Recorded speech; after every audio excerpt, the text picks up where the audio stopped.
C'est une image à laquelle il va falloir s'habituer. Comme chaque été, on ferme différents tunnels pour les rénover. À charge pour les conducteurs de s'adapter ou de prendre leur mal en patience, même si pour certains ça s'avère compliqué. Sérieusement, c'est une catastrophe. Je sais pas, ça devient catastrophique. Embouteillé, oui, il y a toujours du trafic, ça changera pas, c'est la capitale. Je vais tourner plus loin, vers la gare du Nord à droite.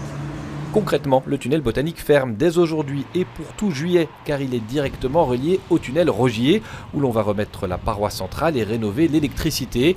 Des travaux importants, obligatoires à réaliser hors période de grand trafic. Il y a moins de circulation en été, on en profite justement pour faire des travaux qui provoquent des perturbations pour la circulation. C'est la raison pour laquelle on les fait en été. Il y a moins de circulation.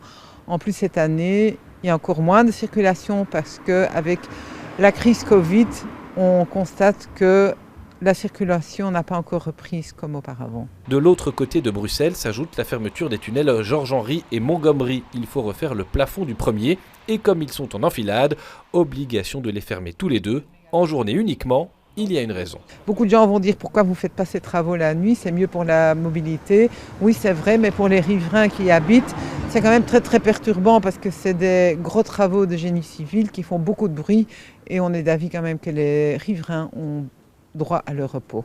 On prévoit enfin des travaux de désamiantage dans le tunnel Delta. Le conseil cette année, comme toutes les autres, pour éviter les embouteillages, troquer aussi souvent que possible la voiture contre le vélo ou les transports publics.